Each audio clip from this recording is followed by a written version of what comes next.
Coach, what's the best negotiating position? I think that they're being a little facetious. What's the best negotiating position? What is that? The strongest negotiating position is being able to walk away and mean it. And mean it. And walking away means like you're walking away forever. You're never ever going to contact that person as long as you live. If they don't reach out, they will never ever hear from you again. That's what that means to mean it. Because you walk away, and then a week or two later, you cave and you go back. Well, that's not really walking away. That's going no contact for a few weeks, and then continuing the pursuit. Because walking away and meaning it means that you're walking away forever. That person, unless they're basically dead to you. Yeah. You're never going to make any effort in their direction again unless they reach back out. Not giving in too easily. Well, it's like if in a lot of cases guys have been friend zoned and you don't keep chasing after a girl who's friend zoned you and tell her you're not interested in that and to give you a call if she ever changes her mind, and then 2 weeks go by and then you call her up or text her, hey, what's going on? What are you up to? Let's get together. And then you start taking her to lunch and stuff again because your actions communicate that you couldn't live without her, basically. You just lost all your leverage when you re-engaged when you do that. And because you don't have the balls to walk away, you're not going to get out of friend zone. She's going to keep you there because it looks like you acquiesce to her demands. Right. In negotiation, as the old saying goes, ye who speaks first loses. So that was silly of him to ask that question? I think he was just, what's the... He knows the answer to it. Corey always says that. Say it constantly. Because it's true. That's the same thing if you're negotiating a price on a car. It's like, this is my budget. If you guys change your mind, you got my number. And if I haven't bought anything by then, I did that with my car. They wanted me to pay, I think it was like $500 a month for a Hyundai. And I was just like, no, I'm not going to pay almost $500 plus another like $300 for insurance.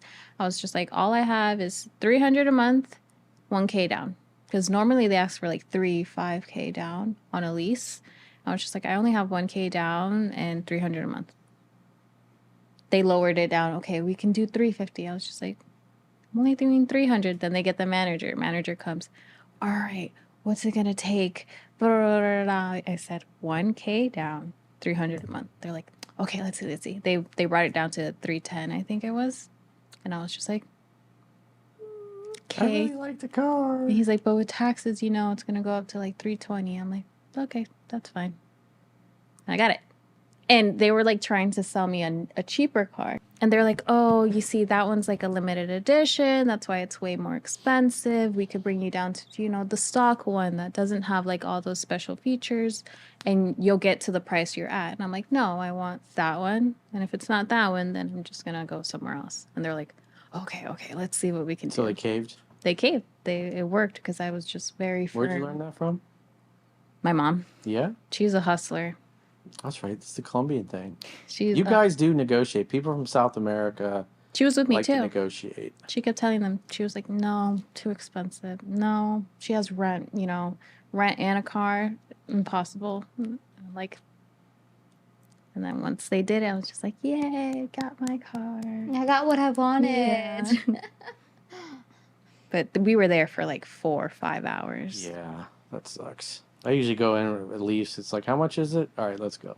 You put a deposit down, you order it, and then 6 months later, the car comes in usually. That happened to my dad when the new Blazers came out, like 2000, 2001, something like that. He went and looked at it, and he's like, I want black and tan seats or whatever with all the good stuff. This is like almost 25 years ago. I know, but no, he went in there, and this guy was hassling him, and he told him the same thing. And he's like, and the guy was like, well, you just don't have enough money to afford this car. What? So my dad goes, okay, goes across the street to the other dealership and gets it, and then drives it back in front of their dealership and was like, oh my God. Yeah. That's savage. Yeah. You're either savage or you're average. You don't get what you deserve in life, you only get what you negotiate. Did he get the deal that he wanted over there? Yeah, but it's like, you don't talk to people like that. Yeah. The guy didn't want to work with him at all, and he was just like, you just don't have the money to buy this car. And he said, oh, okay. So these people. That's a bad sales rep. Yeah. I was like, that was like 8 or 9. And you remember? Yeah, because he was excited because I was at home, and then he told us what happened. Oh. You were just there as a kid listening. Like, yeah, I'm listening to the drama.